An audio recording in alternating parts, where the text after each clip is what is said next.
हर हर महादेव। जानकीकान्तस्मरणं जय जय राम राम। सद्गुरुस्वामिनः जय।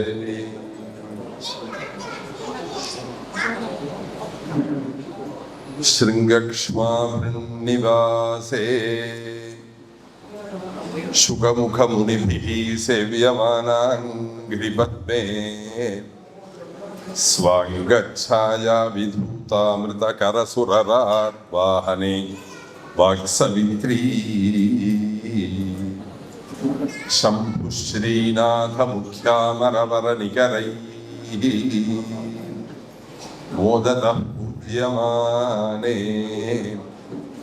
विद्यां शुद्धां च बुद्धिं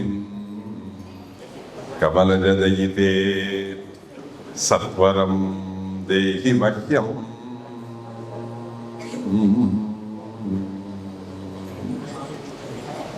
न जानामि पद्यं न जानामि गद्यं न जानामि शब्दं न जानामि चार्थम्।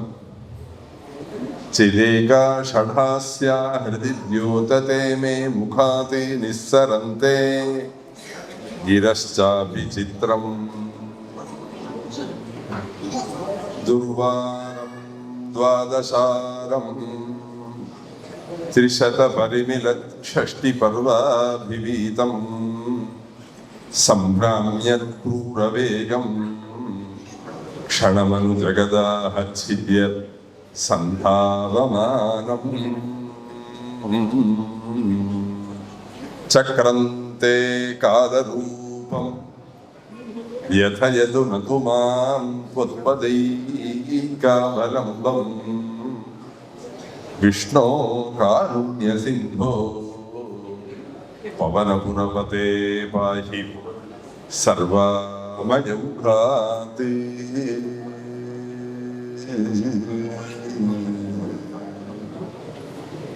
அத்தியுதமான வேத விழா நடக்கிறது இங்க. நாங்களாம் வேதாத்தியனம் பண்ணோம், வேத பரீட்சையெல்லாம் கொடுத்தோம், சர்டிபிகேட்லாம் வாங்கிட்டோம். எனக்கு தெரிஞ்சு வேதாத்தியனம் முடிச்சு சர்டிபிகேட் வாங்கக்கூடிய பையங்களுக்கு ஒரு கல்யாண மண்டபத்தை ஆர்கனைஸ் பண்ணி முதல்ல பண்ணது நான் வேண்டிதான். நாங்கெல்லாம் சுவாமிகள் சந்நிதியில, நான்லாம் பரீட்சை கொடுத்து வாங்குறதே மகாபிரிவா கையினால வாங்கிட்டோம். ஏதோ சுவாமி சந்நிதியில, ஏதோ ஒரு அரச மரத்தடியில, ஏதோ பெரியவா சந்நிதியில 2 பேர் கொடுப்பா, 2 பேர் வாங்கிட்டு போவா. அது 6 கொடுத்தா 6 வாங்கிட்டாருன்னே தெரியாது. இங்க இவ அழகா நம்மாத்து கல்யாணம் மாதிரி இந்த பையன்கள் வேதாத்தியனம் பண்ணினத ஒரு நல்லபடியாக 4 பேருக்கு காண்பிக்கிறாங்களே, ஒரு சிறு விழாவாக கொண்டாடுறதை பார்க்கறதே மனசுக்கு ரொம்ப சந்தோஷமாக இருக்கு. ஏன்னா வேதம் படிச்சவாங்கிறது அவ்வளவு சர்வசாதாரணமா இருந்தது. இன்னைக்கு நல்ல நிலையில மேல வந்திருக்கிறதுக்கு காரணம் மகாபெரிவாருடைய பரிபூர்ணமான ஒரு கிருபை. ஆச்சாரியால் அப்படின்னா ஆசைப்பட்டார். நிறைய பேர் வேதாத்தியனம் பண்ணணும், வேதாத்தியனம் பண்ணினவா எல்லாரும் மேல வரணும், எல்லாரும் சொந்த வீடு கார் எல்லாம் வச்சுக்கணும் அப்படின்னா மகாபிரிவா ஆசைப்பட்டா அவளுடைய பரிபூர்ணமான தபஸ் இன்னைக்கு எல்லாரையும் பகவான் வீடு கார் வசதியோட எங்க போனாலும் ரெட் கார்பெட்டோட வரவேற்கிறாப்புல வச்சிருக்காருன்னா ஆச்சாரியால் போட்ட பிச்சை, ரொம்ப சந்தேகமே கிடையாது. கேனோபாயேன லகுணா விஷ்ணோர் நாம சஹஸ்ரகம் பட்யதே பண்டிதை நித்தியம் ஸ்ரோதும் இச்சாமி அகம் பிரபோன்னு விஷ்ணு சஹஸ்ரநாமத்தை நம்மளால சொன்னோம். 20 நிமிஷம் பெருசா விஷ்ணு சஹஸ்ரநாமத்தை சொல்ல முடியவில்லை. ஆனால் சுருக்கி சொல்வதற்கு ஏதாவது ஒரு மார்க்கம் உண்டா அப்படின்னு பார்வதி கேட்டாள் அப்படின்னு விஷ்ணு சஹஸ்ரநாமத்தை சொல்றோம். அது மாதிரி இந்த ரிக்வேதம், எதிர்வேதம், சாமவேதம் எல்லாம் சேர்ந்து இருந்தது. அதை சேர்ந்து இருந்ததை பிரிச்சு இந்த வாஷிங் மிஷின்ல போட்ட துணியெல்லாம் எப்படி ஒன்னோட ஒன்று சுருக்கிக்குமோ அது போல ரிக்வேதத்துல ஒரு பாகம், எதிர்வேதத்துல 4 பாகம், சாமவேதத்துல 2 பாகம், இப்படி எல்லாம் சுருக்கின்னு இருந்தது. அந்த சுருக்கின்னு இருந்த துணி உணர்ந்த எல்லாத்தையும் எப்படி பிரிச்சு போட்டு தனியா துணியை காய வைக்கிறாளோ அது போல வேத வியாசர் தான் அதை பிரிச்சு ரிக்வேதம், எதிர்வேதம், சாமவேதமாக ஆக்கினார். சுவாமியில 3 வேதம் சொன்னேள், 4வது வேதம் சொல்லலையே, அதர்வண வேதம் சொல்லலையே அப்படின்னா ரிஷயா மந்திர திரஷ்டாரா. சில ரிஷிகள் காட்டுல தபஸ் பண்ணிட்டே இருக்கிறது, மேலேந்து வானத்திலேந்து சில வேத சப்தங்கள்லாம் காதுல விழுந்தது. அந்த சப்தங்கள்லாம் காதுல விழுந்த உடனே அந்த குழந்தையெல்லாம் தெரிஞ்சின்றாள். அந்த வேதாத்தியனம் பண்ணினவாள்லாம் பார்த்தா இது ரிக்வேதமும் இல்லை, எதிர்வேதமும் இல்லை, சாமவேதமும் இல்லை, நம்ம அத்தியனம் பண்ணாத வேதமா ஒரு வேதம் காதுல வந்து விழறதே, இது என்ன வேதமாக இருக்கும் அப்படின்னு அவ எல்லாரும் ரிசர்ச் பண்ணி அந்த வேதத்தை தெரிஞ்சுட்டு அந்த வேதத்துக்கு அதர்வண வேதம்னு பேரு. அந்த அதர்வண வேதத்தை சப்த பிரம்மம் ஆகாசம்னு ஆகாசத்துல இருந்திருக்கக்கூடியதான அந்த சப்தங்களை அந்த அதர்வண வேதமாக ஆக்கி கொடுத்தவர்கள் ஆங்கீரசுகள். அதனாலதான் இன்னைக்கு அதர்வண வேதிகள் அதர்வண வேத அத்தியனம் பண்ண ஆரம்பிக்கும் போது ஆங்கீரசுக்களை ஒரு நமஸ்காரம் பண்ணிட்டு அப்புறம் தான் அதர்வண வேதத்தை டச் பண்ணுவாங்க, சொல்ல ஆரம்பிப்பாங்க. இப்ப விஷ்ணு சஹஸ்ரநாமத்தை சுருக்கிற மாதிரி ரிக்வேதம், எதிர்வேதம், சாமவேதத்தை சுருக்க முடியுமா அப்படின்னு ரிஷிகளுக்குள்ளார ஒரு யோஜனை வந்து ரிக்வேதத்தை போட்டு கடைந்தார்கள். அதிலேருந்து ஒரு 8 அக்ஷரம் கிடைத்தன. எதிர்வேதத்தை போட்டு கடைந்தார்கள், அதுக்கு ஒரு 8 அக்ஷரம் கிடைச்சது. அதுக்கப்புறம் சாமவேதத்தை போட்டு கடைந்தார்கள், அதுலேருந்து ஒரு 8 அக்ஷரம் கிடைச்சது. ஆக 3 24 அக்ஷரத்தை எடிட் பண்ணி சதுர்விகும் சத்யக்ஷரா காயத்ரின்னு 24 அக்ஷரமாக காயத்ரி மந்திரத்தை எடிட் பண்ணி கொடுத்தவர் விஸ்வாமித்திரர். இப்ப விஸ்வாமித்திரர் பிறக்கிறதுக்கு முன்னாடி யாரும் சந்தியாவந்தனம் பண்ணலையோ, அப்ப யாரும் காயத்ரி உபதேசம் பண்ணிக்கலையா, அப்ப யாரும் காயத்ரி ஜபம் பண்ணலையா அப்படின்னு நமக்கு தோணும். அப்பையும் காயத்ரி இருந்தது. ஆனா அந்த காயத்ரி வியாகிருதி ரூபமாக நம்ம பிரம்ம ஐக்கியத்துல சொல்றதே ஓம் பூஹோ தத்ச விதுர்வரேண்யம் ஓம் புவ பர்கோ தேவஸ்ய தீமஹின்னு சொல்றமே, அது மாதிரி காயத்ரி ஜபம் பண்ணிட்டு இருந்தார். அதை சுருக்கி சேர்த்து கொடுத்தது விஸ்வாமித்திர மகரிஷி. புரிஞ்சுனேளோ? அதனாலதான் வேதத்துக்கு பேரு திரையின்னு பேரு, திரிவேத சாரம்.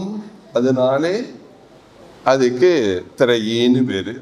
காயத்ரி மந்திரத்துக்கு திரிவேத சாரம், அதனாலே திரையின்னு பேரு. அவேறுபட்ட உயர்வான ஒரு வேத பாடசாலை. வேத பாடசாலைன்னு சொன்னா நம்ம எல்லாம் என்ன நினைக்கிறோம், ஏதோ சர்வசாதாரண ஒரு விஷயம் அப்படின்னு நினைக்கிறோம். நல்ல ஞானிகளுக்கு தான் அந்த வேத பாடசாலையுடைய வைபவம் தெரியும். ஒரு பிராமணன் பிறக்கிறான், பிராமண பையனாக வந்து பிறக்கிறான். அப்புறம் 5 வயசு 7 வயசுல உபநயனம் பண்ணிக்கிறான். அந்த உபநயனம் பண்ணும் பொழுது பிரம்மோபதேசம் பண்ணப்பட்டு அதுக்கப்புறம் அந்த குழந்தைகள் எல்லாரும் உட்காந்துன்னு காயத்ரி ஜபம் பண்றா. துண்டுக்குள்ளார கையை விட்டுன்னு பிராமணாலாம் காயத்ரி ஜபம் பண்றா. அந்த காயத்ரி ஜபம் பண்ணும் பொழுதோ அவ எல்லாரும் அஸ்மாக்கம் சக குடும்பானாம் க்ஷேமஸ்தைரிய, எங்க குடும்பத்துல எல்லாரும் சௌக்கியமா இருக்கணும், என் பத்னி, எங்க அப்பா, அம்மா, மாமனார், மாமியார், மச்சனன், சுத்தப்பா, தாய் மாமா இவெல்லாம் நன்னா இருக்கணும்னு ஜபம் பண்ணவில்லை.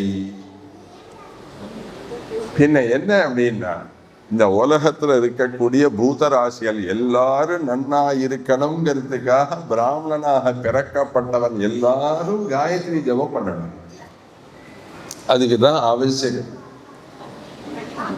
மகாபாரதத்துல பீஷ்ம பிதாமகர் சொல்லும் போது சொன்னார், எந்த அக்ரஹாரத்துல ஒரு வேதம் படிக்கக்கூடிய பிரம்மச்சாரி ஒரு பிராமணன் துண்டுக்குள்ளார கையை விட்டுன்னு காயத்ரி ஜபம் பண்றாளோ அந்த அக்ரஹாரத்துல சிசு மரணம் சம்பவிக்காது, குழந்தைகள் இறந்து போக மாட்டார்கள். இந்த காயத்ரி ஜபம் அவ்வளவு உயர்வானது. பிராமணோஸ்ய முகமாசீத் பாஹூராஜன்ய கிருதா ஊரு ததஸ்ய யத்வைஸ்யஹ பத்யாயும் சூத்ரோ அஜாயதா.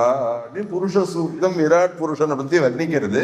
விராட் புருஷனுடைய முகத்திலேருந்து பிராமணர்கள் உண்டானார்கள். அதனாலதான் அவர் முகத்தினாலேயே வேதத்தை சொல்லி உலகம் முழுக்க ரட்சிக்கப்பட வேண்டியது அவர்களுடைய பொறுப்பு.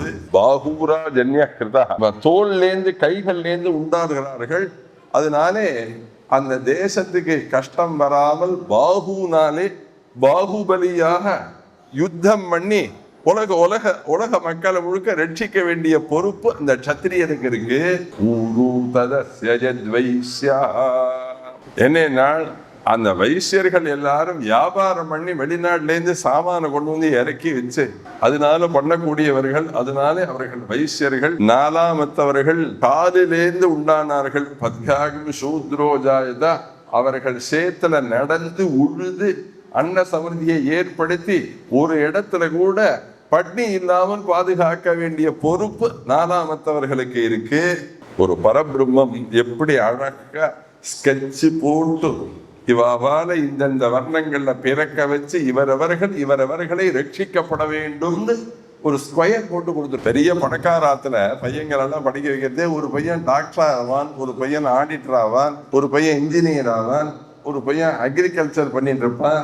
அது மாதிரி பரபிரம்மத்தினுடைய குமாரர்களா இருக்கக்கூடிய இந்த சாதுர் வர்ணியக்காரர்கள் எல்லாரும் உலகம் முழுக்க நன்னா இருக்கணும். பிராமணன் வேதாத்தியனம் பண்ணணும். உலகம் முழுக்க நன்னா இருக்கணும்னு சத்திரியர்கள் யுத்தம் பண்ணணும். உலகம் முழுக்க நன்னா இருக்கணும்னு மூணாமத்தவர்கள் வியாபாரம் பண்ணணும். உலகம் முழுக்க நன்னா இருக்கணும்னு நாலாமத்தவன் விவசாயம் பண்ணணும். ஆக ஒரு இடத்துல கூட பண்ணி இருக்கக்கூடாது, அன்ன சமிருத்தி ஏற்படணும். இப்படிதான் பிரம்மம் நம்மளெல்லாம் அழகாக படைக்கப்பட்டிருக்கு. அதுல இந்த ரிக்வேதம், எஜுர்வேதம், சாமவேதம், அதர்வண வேதம். இப்ப நம்ம எல்லாம் என்ன நினைச்சுக்கிறோம், இப்ப இந்த குழந்தையெல்லாம் அழகா படிக்கிறா, இந்த குழந்தையெல்லாம் பாக்குறதே எனக்கு இப்ப தோன்றது, இதே மாதிரி சின்ன குழந்தையெல்லாம் நம்ம இருந்து இந்த பாடசாலை சேர மாட்டோமான்னு தோன்றது.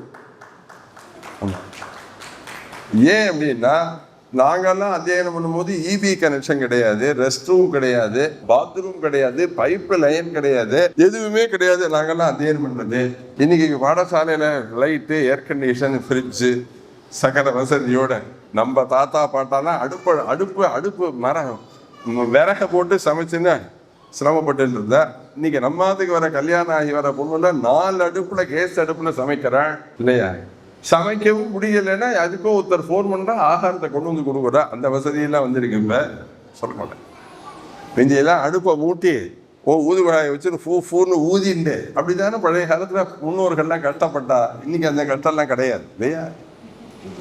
அது போல வேதாத்தியனம் பண்றவளை பார்க்கறதே அதுல அற்புதமான ஒரு விஷயம் என்ன அப்படின்னா, நம்ம தான் என்ன நினைக்கிறோம், ஒரு 4 புள்ள இருக்கு நம்ம. அதுல இந்த 4 புள்ளையில ஏதோ ஒரு பிள்ளைக்கு சுமாரா படிப்பு வருது, அவன் ஃபர்ஸ்ட் ரேங்க்ல மார்க் எடுக்கல, சரி உடனே அவனை கொண்டு போய் பாடசாலை சேர்த்துருவோம் அப்படின்னு நம்ம எல்லாம் மனசுல கணக்கு போடுறோம்.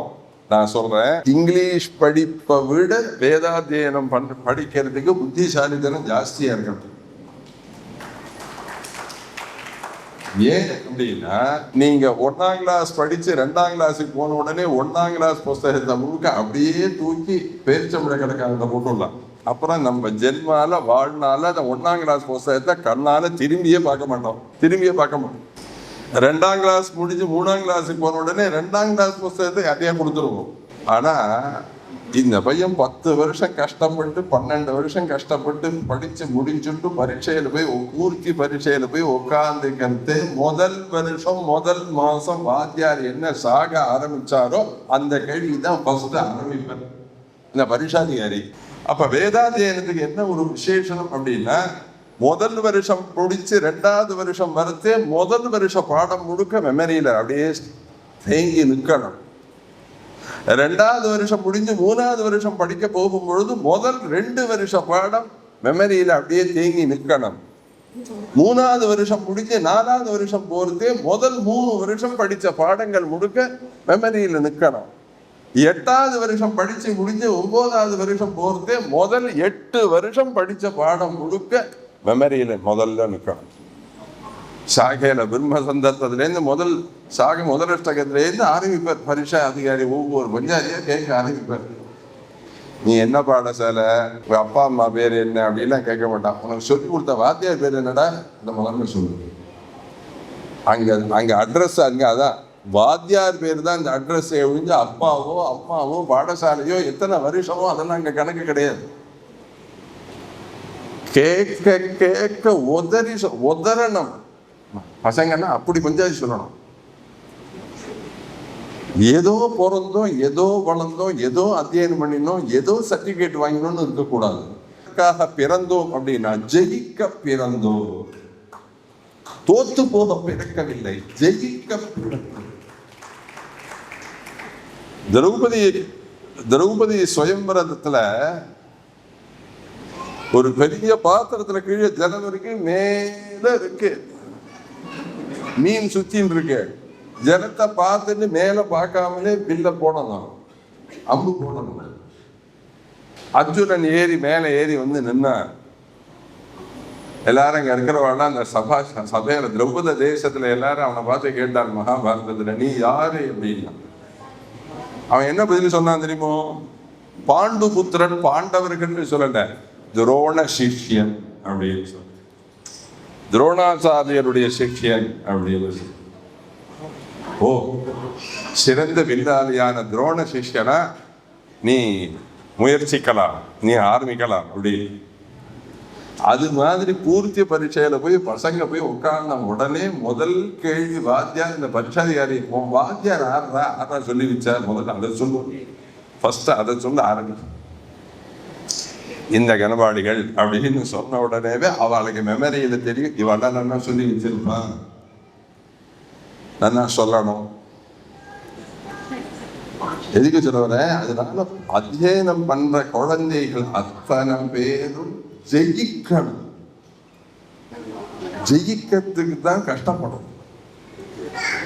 ஒண்ணு தெரிஞ்சுக்கோங்க, நல்ல பேர் எடுப்பதற்கு ரொம்ப கஷ்டப்படணும், கெட்ட பேர் எடுக்கிறதுக்கு ரொம்ப கஷ்டப்படவே வேண்டாம்.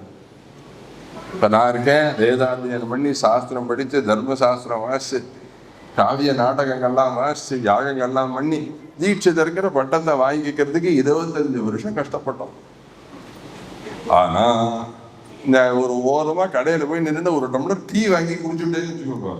இந்த ஓரமா நின்று ஒரு டீ வாங்கி குடிக்கிறேன், வேற ஏதோ ஒரு சிகரெட்டை கையில வச்சுட்டு அப்படியே ரோட்ல நடந்து போறேன்னா போரும் தீட்சதனே கையில சிகரெட்டோட அலையிறார் ரோட்ல இல்லை.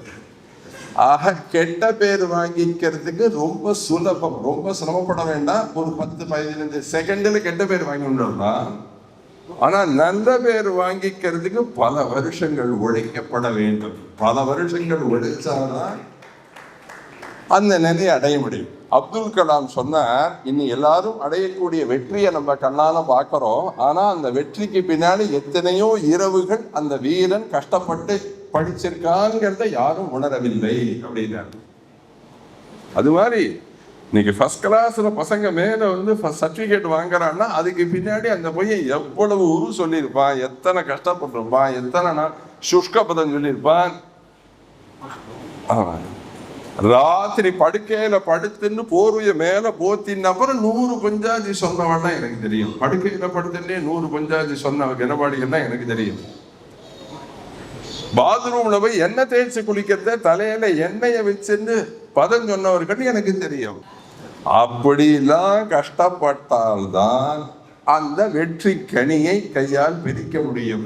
இன்னொரு விஷயம், வேதத்தை நெட்ருவா வச்சுக்கிறதுக்கு தான் கஷ்டப்படணுமே விழிஞ்சு மறந்து போறதுக்கு கஷ்டப்படவே வேண்டாம். 4 நாள் ஒரு 4 மாசம் நீங்க அந்த பக்கமே பிரம்மேஜ பிரசமே சொல்லாம விட்டுட்டேன்னா அந்த பாகம் எல்லாம் ஆட்டோமேட்டிக்கா மறந்து போயிடும்.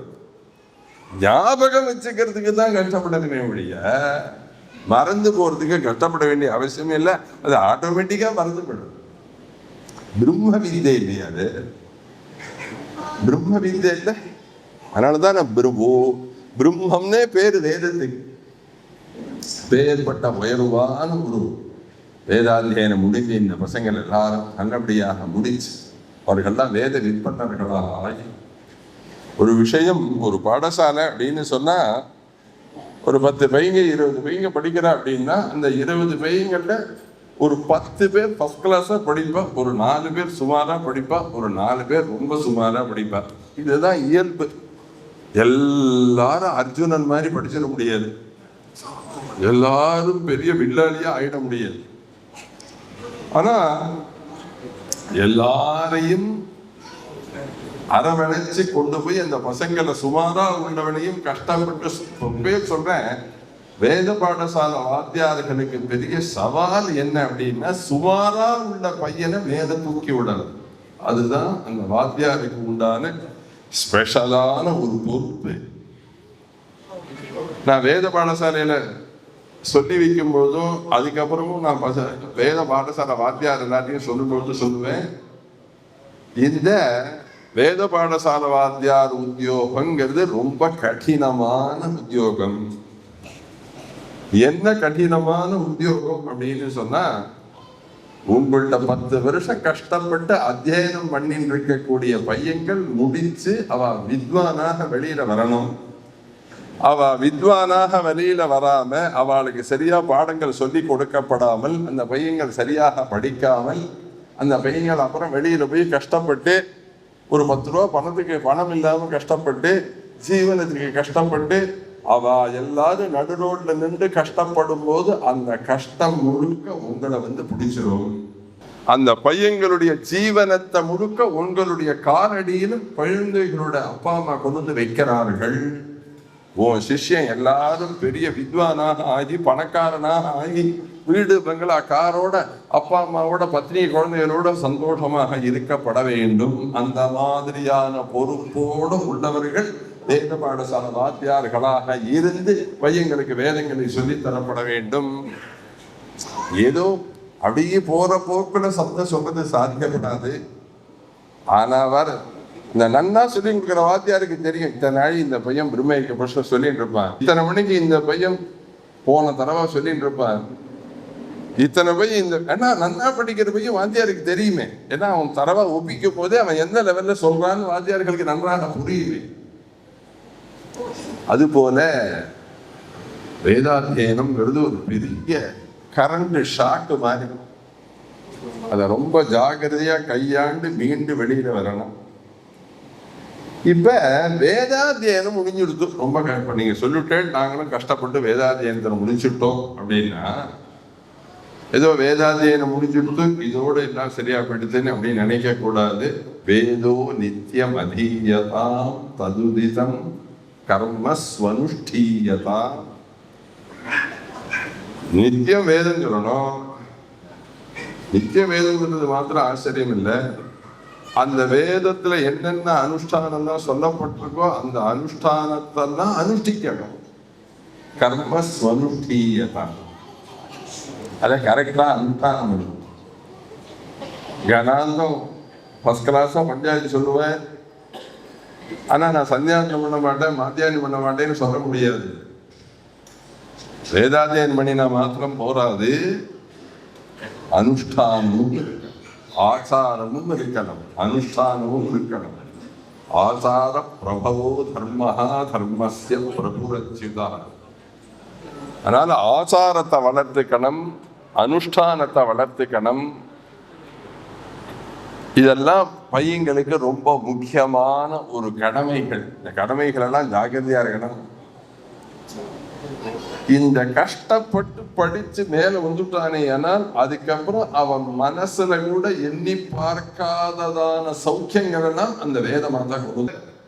இந்த சர்டிபிகேட் எல்லாம் கொடுக்காதும் யானை மேல அவனை உட்காத்தி வச்சு அப்படியே ஊர்வலமாக எடுத்து வாருங்கள் அப்படின்னு சொல்ல, அப்புறம் மகாபரிவா வாயால சொல்லிட்டாலே உடனே அது மேல யானை மேல ஏற்றி உட்காத்தி வச்சு அந்த பையனை அப்படியே வீதி உள்ள அழைச்சின்னு வந்தார்கள்.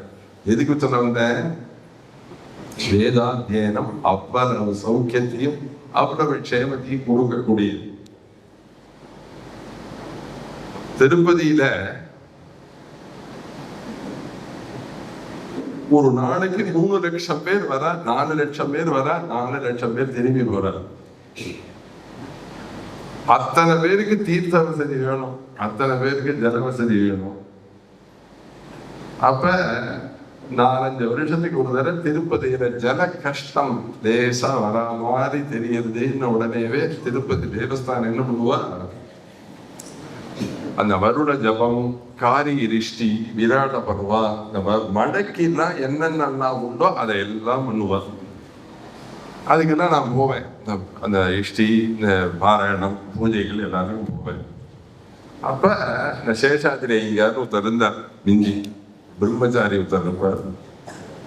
அவர் இந்த இஷ்டிக்கு மழை பெய்ய வச்சவா எல்லாரையும் வெங்கடாஜலபதி கிட்ட கொண்டு போய் நிறுத்தி, வெங்கடாஜலபதிக்கும் இந்த தரிசனம் பண்றவாளுக்கு 2 முழம் தான் வித்தியாசம். இப்படி கையை நீட்டினா வெங்கடாஜலபதியை கையால தொட்டுடலாம். அந்த நிலையில 45 நிமிஷம் வெங்கடாஜலபதி கிட்டக்க நிறுத்தி வச்சு எல்லாரையும் தரிசனம் பண்ணிக்கலாம். ஜெயகிரி சரஸ்வதி சுவாமிகளும் ஒருவர் தரிசனம் பண்றதுக்கு காரிஷ்டியில 45 நிமிஷம் அந்த சுவாமியை ஏற இறங்க அப்படி தரிசனம் பண்ணிட்டு வெளியில வரத்தே நான் நினைச்சிருந்தேன். அப்ப சொன்னார் இந்த ஐயங்கார், சேஷாத்ரி ஐயங்கார், 25 கோடி கொடுத்தா கூட இந்த இடத்துக்கு வர முடியாது. ஆனா உங்களெல்லாம் இங்க முன்னாடியில உட்காத்தி வச்சு வெங்கடாஜலபதியை நன்னா தரிசனம் பண்ணி வைக்கிறோம் அப்படின்னு சொன்னா உங்கள்ட்ட எல்லாம் வேதம் இருக்கு, அதனால உங்களுக்கு அழைச்சுன்னு வந்தோம், உங்களை அழைச்சு வரமாட்டோம். நீங்க எல்லாம் கஷ்டப்பட்டு வேதாத்தியனம் பண்ணிருக்கீங்க, வேதம் படிச்சவா, அதனால உங்களை எல்லாரும் முன்னாடி கொண்டு வந்து நிறுத்துறோம். அப்ப பழையது சாப்பிட்டு ஈரத்துண்டை கட்டிண்டு கரண்ட் இல்லாம அப்படியெல்லாம் கஷ்டப்பட்டு வேதாத்தியனம் பண்ணினத்தினுடைய பெருமை திருப்பதியில தான் எங்களுக்கு புரிஞ்சுது. ஓஹோ, இந்த வேதம் இத்தனை சௌக்கியத்தை கொடுக்கும், இத்தனை க்ஷேமத்தை கொடுக்கும்ங்கிறதே எனக்கு அப்பதான் புரியுது. எஸ்ய நிஸ்வசிதம் வேதா, பகவானுடைய மூச்சு காத்து வேதங்கள், நமக்கெல்லாம் மூச்சு காத்து பகவான். நம் மூச்சு காத்தா இருக்கக்கூடிய இந்த பகவான் நம்மளை விட்டு வெளியில போயிட்டாரு. ஏன்னா அப்புறம் நமக்கு பேர்லாம் வேற பேர் ஆயிடும். தீட்சிதன்னு யாரும் சொல்ல மாட்டார், அப்புறம் வேற பேர் வச்சிருப்பார். பகவான் நமக்கு மூச்சு காத்தாக உள்ளுக்குள்ளார இருப்பதனாலே இந்த சரீரத்துக்கு பெருமைகளை அடைகின்றோம். பகவான் மூச்சு காத்தாக உள்ளவன் வெளியில போயிட்டானே ஏனால் அப்புறம் நமக்கு பெருமைகள் கிடையாது. ஆனா பகவானுக்கு மூச்சு காத்து எது அப்படின்னா வேதங்கள். பகவானுடைய சுவாச பிரஸ்வாசமே வேதம். இப்ப ராமாயணம்னு சொன்னா அந்த ராமாயணத்தை முதல்ல வால்மீகி எழுதினான் அப்படின்னு சொல்றோம். பாகவதம் அப்படின்னு சொன்னா வேதவியாசர் விரச்சிதம், வேதவியாசர் எழுதினான் அப்படின்னு சொல்றோம்.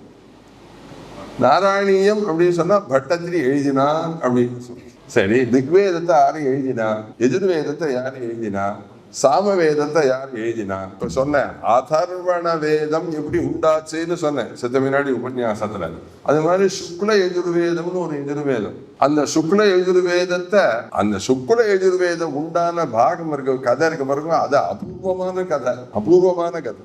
இந்த வேதங்களை 4ஆக பிரிச்ச வேதவியாசர் எஜுர்வேதத்தை வைசம்பாயனர்கிட்ட கொடுத்தார். வைசம்பாயனர் அவர்த்த அத்தியனம் பண்ணினவர் ஒரு சிஷ்யன். அந்த வாத்தியாருக்கும் குருநாதருக்கும் ஒரு சண்டை கொடுத்து பாடசாலை விட்டு வெளில போடான்னு விட்டார். சரின்னு வெளியில போறார்.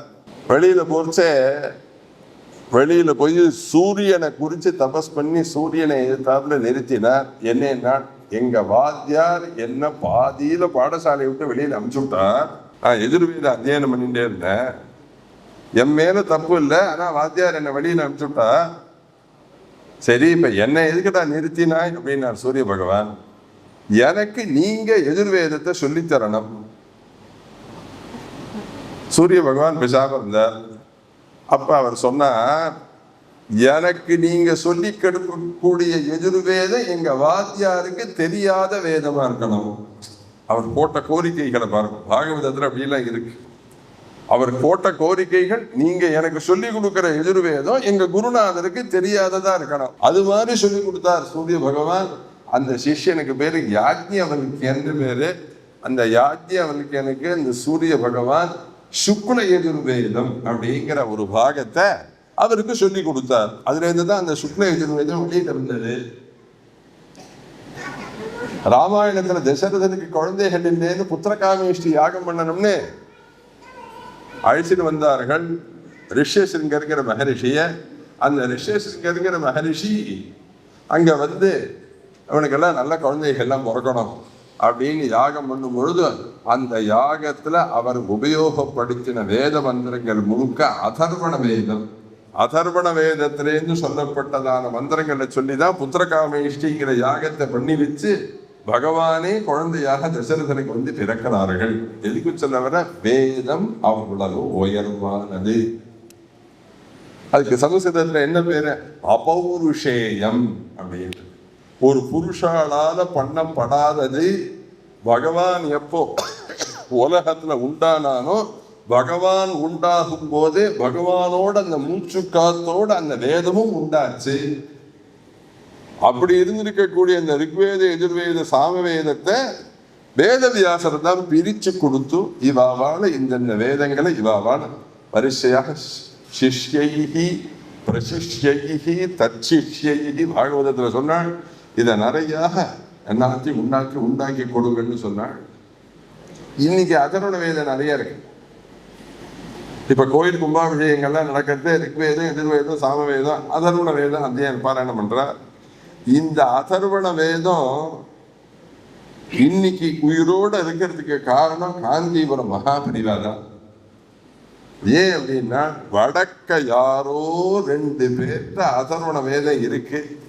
அவ 2 பேரும் மறைஞ்சுட்டானே, ஆனால் அப்புறம் அந்த வேதம் வெளியிலேயே வராது. வேதத்துக்கு ஒரு ஸ்பெஷல் பேர் என்னன்னா ஸ்ருதின்னு பேரு. ஸ்ருதின்னா என்ன அர்த்தம் அப்படின்னா, காதால கேட்டு சொல்றது, அதனாலே அதுக்கு ஸ்ருதின்னு பேரு. இப்ப ரிக்வேதம் எதிர்வேதம் புஸ்தகமா வந்திருக்கு. இதெல்லாம் இப்பதான் ஒரு 100 வருஷங்களுக்கு முன்னாடிதான் புஸ்தக ரூபமா வந்திருக்கே ஒழிய, அதுக்கு முன்னாடிதான் வேதத்துக்கு புஸ்தகமே கிடையாது.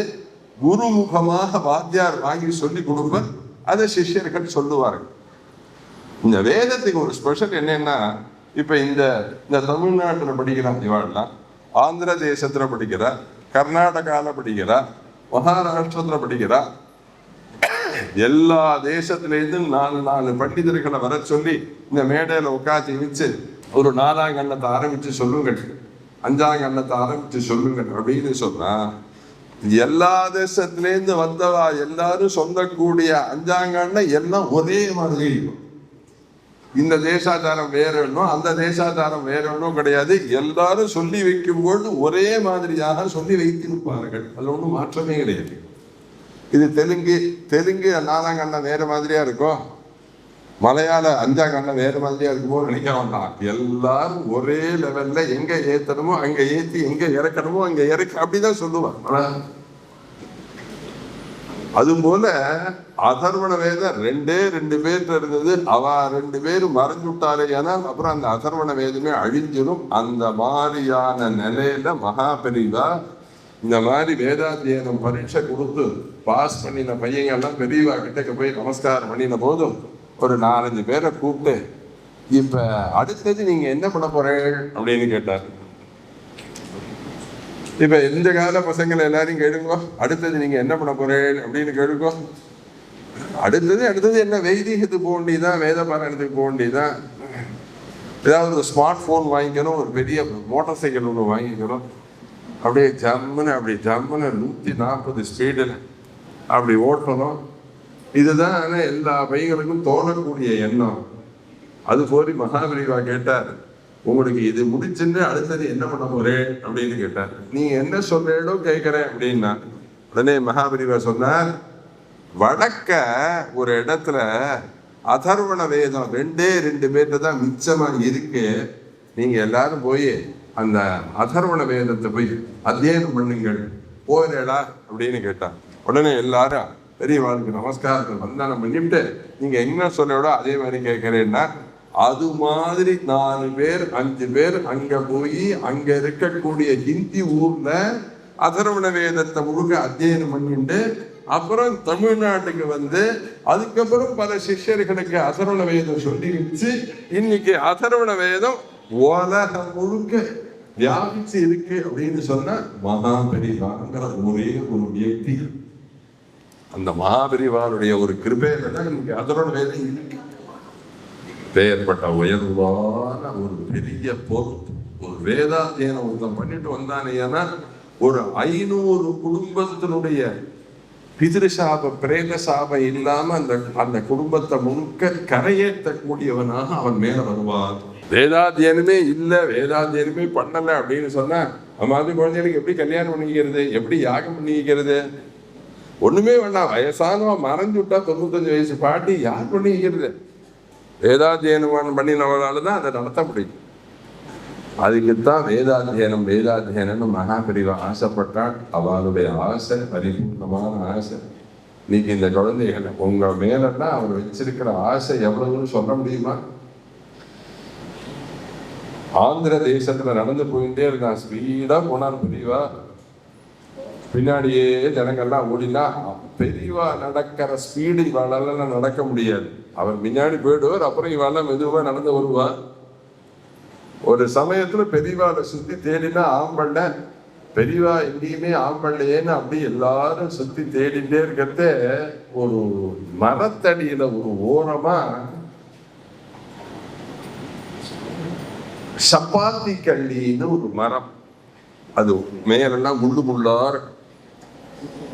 அந்த சப்பாத்தி கள்ளிய கொண்டு வந்து கட்டிண்டு பெரியவா கீழே மண்ணில பெறல்வா.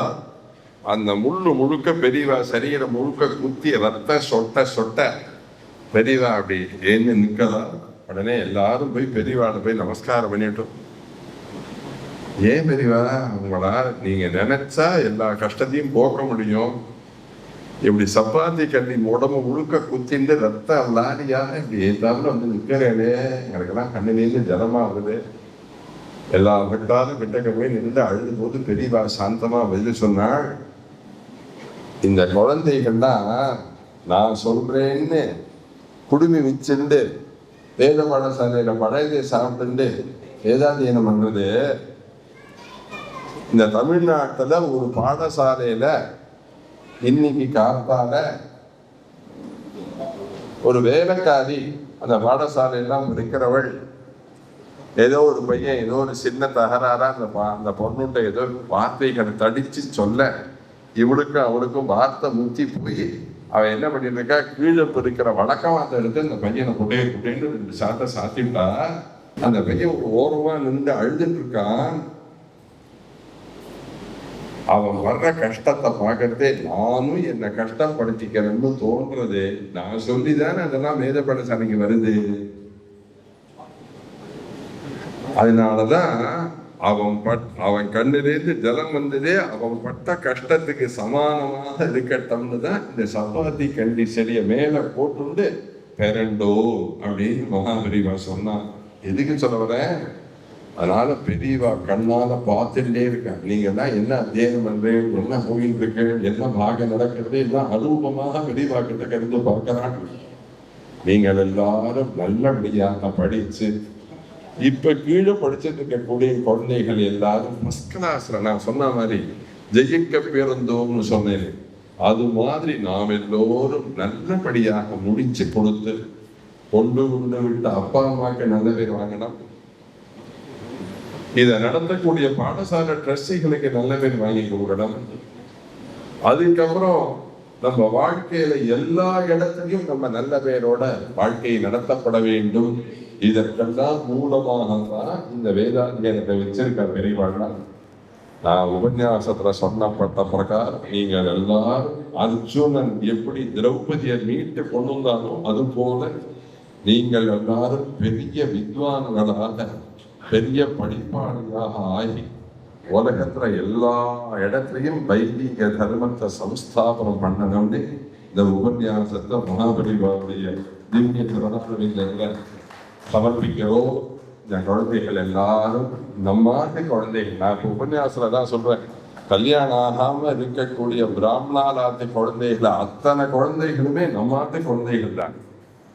அது ராமசுவாமி ஐயரா இருக்கட்டும், மீனாட்சி சுந்தர சிவாச்சாரியார் இருக்கட்டும், யாரா வேணாலும் இருக்கட்டும், இந்த உலகத்துல கல்யாணம் ஆகாம நிற்கக்கூடிய குழந்தைகள் எல்லாமே நம்ம ஆட்டு குழந்தைகள். நம்ம தான் அவர்களுக்கு பார்த்து பொறுப்பா கல்யாணத்தை நடத்தி தர வேண்டிய சூழ்நிலையிலே நம்ம இப்ப எல்லாமே இருக்கிறோம்.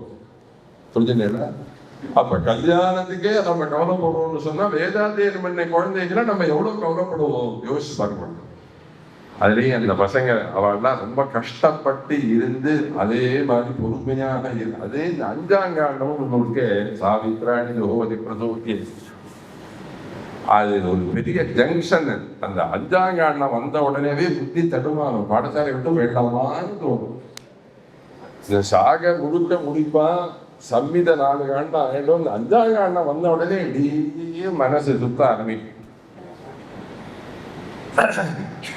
ஒரு தெரிஞ்சுக்கோங்க, நீங்கெல்லாம் தெரிஞ்சுக்கோங்க, முதல்ல ஒரு வாத்தியாருக்கு நமஸ்காரம் பண்ணி வேதத்தை ஆரம்பிச்சோமே, ஆனால் கிரமாந்தம் முடிகிற வரையில் அந்த வாத்தியாரை விட்டு வெளியில போகக்கூடாது.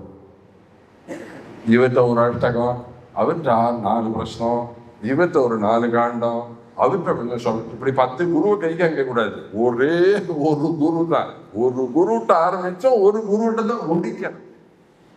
இத்த கொஞ்சம் பாடசாரம் பண்ணா அங்க கொஞ்சம் பாடசாரம் பண்ணேன்னு சொல்லக்கூடாது. ஒரே குருநாதத்தை சகலத்தையும் முடிக்கணும். இந்த வாத்தியார் வந்து சொல்றாரு, இந்த தடவை ஃபர்ஸ்ட் கிளாஸ்ல பாஸ் பண்ணின பையங்கள்ல இன்னும் சில பேர்கள் இந்த கிரமத்துக்கு மேல ஜடகன பாஷையை ஒத்துண்டு படிக்கலாம் அப்படின்னா சந்தோஷமா இருந்தது எனக்கு. ஆனா சரி, ஸ்மார்ட் போன் வாங்கினா நான் வெளியில பாராயணத்துக்கு வரேன்னு சொல்லாமல் இன்னும் மேல் படிப்புக்கு படிக்கிறேன் அப்படின்னு சொல்ற பத்தி அதுவே ஒரு பெரிய விஷயம்.